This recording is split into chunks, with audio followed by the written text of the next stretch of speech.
Edison talkies நேயர்கள் அனைவருக்கும் எனது பணிவான வணக்கங்கள்.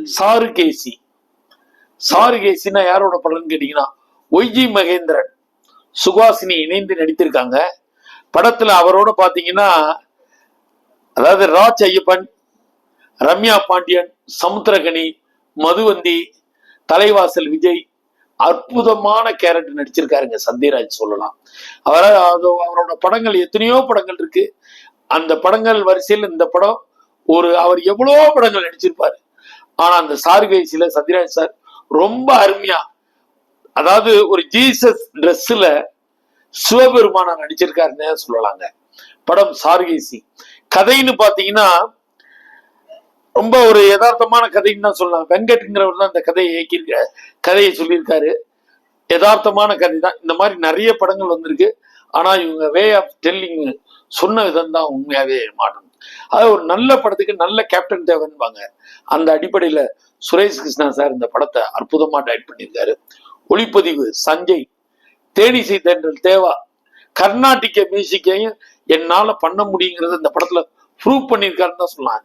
இசை பிரமாதமா இருக்கு. ஒன்னா பண்ணியிருக்காரு. அதே மாதிரி பாடலாசிரியர் பா விஜய், கவிஞர், வசனமும் அவர் தான் எழுதியிருக்காரு. பாடல்களும் சூப்பரா இருக்கு. வசனம் நறுக்கு தெரிச்ச மாதிரி இருக்கு. அதாவது கே பாலச்சந்தர், அனந்த் படங்கள்ல இவங்க மாதிரி ஆளுதான் சுரேஷ் கிருஷ்ணா ஒர்க் பண்ணுவாங்க. ஆனா இப்ப ஒரு புது சேஞ்சா பா விஜய் இந்த படத்துக்கு வசனம் எழுதியிருக்காருங்க. அதுலயும் வசனம்னே சொல்லணும்னா வாழ்க்கை முறைகளை தான் சொல்லியிருப்பாரு. படம் கதைன்னு பாத்தீங்கன்னா ஒரு பெரிய மியூசிக் வித்துவான். அவனோட பையன் தன்னோட அப்பாவை பிடிக்காமலே இருப்பான். அவன் கல்யாணம் பண்ணிட்டு வர பொண்ணு இவங்களுக்கு எகெயின்ஸ்டாவே இருக்கான். காரணம் அந்த பொண்ணுக்கும் இவனுக்கும் ஒரு சின்ன சாருகேசிக்கும் ஒரு சின்ன ப்ராப்ளம் இருக்கு. அது என்ன ப்ராப்ளம்ங்கிறது தாங்க கதை. படத்தோட கதைன்னு பாத்தீங்கன்னா ஒரு மாபெரும் இசைக்கலைஞன். ஆனா அவன் வீட்டுல ஒரு சின்ன பிரச்சனை இருக்கும். அதாவது சிந்து பேரியில் எப்படி தண்ணிக்காக சிவகுமார் ஏமாந்தாரு, அதே மாதிரி சங்கராபரணம் எவ்வளவு பெரிய ஆர்டிஸ்ட். ஆனா ஒரு காமெடி ஆர்டிஸ்டா இருந்த ஒய்ஜி மகேந்திரன், அவர் அதாவது கமல், ரஜினி படங்கள்ல அதிகமா காமெடி நடிச்சவர் தான் அந்த ஒய்ஜி மகேந்திரன். டிராமாக்கள் இதெல்லாம் நடிச்சவர். இந்த படத்துல சாருகாசாவே நடிச்சாருன்னு சொல்லக்கூடாது. தன்னுடைய 76 வயதுல வாழ்ந்திருக்காருன்னு நாங்க சொல்லணும். ரொம்ப அற்புதமான நடிப்புங்க. பின்னி படல் எடுத்திருக்காருன்னு தான் சொல்லலாம். கதைக்கு தகுந்த மாதிரி ஒரு வித்வான், அதாவது பெரிய வித்வான் எந்த அளவுக்கு நடந்து போறாரு அந்த அளவுக்கு பிரமாதமா பண்ணியிருக்காரு. சமுத்திரகனி ஒரு ரிப்போர்ட்டரா பண்ணியிருக்காரு. அவருக்கு அசிஸ்டண்டா மதுவந்தி, ஒய்ஜி மகேந்திரன் பொண்ணு தான் இந்த படத்துல நடிச்சிருக்காங்க. கேரக்டரேஷன் பாத்தீங்கன்னா 5 கேரக்டர் தாங்க. 6 கேரக்டர் வச்சு ஒரு படத்தை டிராவல் ஆகுறது அவ்வளவு ஈஸியான வேலை இல்லைங்க. ஒளிப்பதிவு பின்னி படல் எடுத்திருக்காருன்னு தான் சொல்லணும். மியூசிக் அருமையா இருக்கு. படத்துல கதைங்கிறது ஒரு சின்ன கதை தான். அதை என்னமா ஸ்கிரீன் பிளே பண்ணி, அதாவது சுரேஷ் கிருஷ்ணா பாட்ஷா மாதிரி வெற்றி படங்களை பண்ணவர். ஆகா படத்துல எப்படி ஒரு ஹீரோ அறிமுகப்படுத்தினாரோ அதே மாதிரி இந்த படத்துலயும் பாத்தீங்கன்னா ராஜ் ஐயப்பன் ஒரு பையன் இன்ட்ரடியூஸ் ஆயிருக்காரு. ரம்யா பாண்டியன் வில்லன் தனம்னா வில்லித்தனம்னா அப்படியே முகத்துல உட்காருதுங்க. அழகா ஹீரோயினாவும் இருக்காங்க. வில்லிக்கான பிரதிபலிப்பு வரும்போது அந்த வில்லியாவே பிரதிபலிக்கிறாங்க. கதை சூப்பரபுள் கதைங்க. இத நம்ம வெளியில சொல்லிட்டோம்னு வச்சுக்கோங்க, பார்க்கக்கூடிய இன்ட்ரெஸ்ட் வரும். ஆனா குறிஞ்சி பூ மாதிரி இந்த மாதிரி சாருகேசி படங்கள் கண்டிப்பா திரைக்கு வந்தா தான் நல்லா இருக்கும்.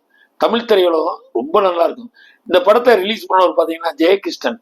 இவருக்கும் சினிமாவுக்கும் நல்ல ராசி உண்டுங்க. இவர் நல்ல வெளியீட்டாளர். படத்தை பெரிய அளவுல ப்ரமோஷன் பண்ணியிருக்காங்க. படம் ரொம்ப அருமையா இருக்குன்னே சொல்லலாம். கதை சாதாரண கதை தாங்க. அதை டிராவல் பண்ணியிருக்க விதம் தாங்க ஒரு இசை. அதாவது பெரிய வித்வான், பாடல்லாம் அவன் அடிக்கவே முடியாது. ஆனா அவருக்கு சந்திக்கக்கூடிய சம்பவங்கள், தலைவாசல் விஜய், சுகாசினி மணிரத்னம் அத்தனை பேருமே சாருகேசில வாழ்ந்திருக்காங்கன்னு தான் சொல்றேன். யாருமே நடிக்கலைங்க, அற்புதமா வாழ்ந்திருக்காங்க.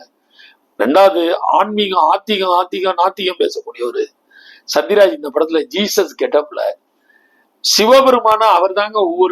அவர் வரக்கூடிய நேரங்கள் ரொம்ப கம்மியா இருந்தாலும் படத்தை மூவ் பண்ணக்கூடிய ஒரு முக்கியமான மைய புள்ளியில இருக்காரு சத்யராஜ் சார் சொல்லணும். அந்த அளவுக்கு ரொம்ப தெளிவா பண்ணியிருக்காங்க. படமும் சூப்பரா இருக்கு. எண்டு போர்ஷன் நம்ம கதையை சொல்லிட்டோம்னா அந்த விறுவிறு குறைஞ்சிரும். அதனால எண்டு ரொம்ப அருமையா இருக்கு. படத்தை கண்டிப்பா போய் தேட்டர்ல பாருங்க. சாருகேசி பார்க்கக்கூடிய படம், பார்க்க வேண்டிய படம். அதாவது உழைப்புக்கு கிடைச்ச ஒரு வெற்றி கிடைக்கும். கண்டிப்பாக சாருகேசி மக்கள் மனசுல இடம்பெறுவார் என்பதுல எந்தவித ஐயப்பாடும் இல்லை, மாற்றம் இல்லை. சத்யராஜ் சார் எத்தனையோ படங்கள்ல பரிமாணம் பண்ணியிருக்காரு. இந்த படம் அவருக்கு ஒரு மைல்கல் தான் சொல்லணும். அதே போல சுஹாசினி, எல்லாருமே ஒருத்தர் போட்டி போட்டு, தலைவாசல் விஜய் அண்ணா அண்ணான்னு என்ன அற்புதமான கேரக்டர். கதையின் நாயனா இருக்கட்டும், கதையின் நாயகியா இருக்கட்டும், சாருகேசி பார்க்க வேண்டிய படம், பார்க்கக்கூடிய படம். நன்றி, வணக்கம்.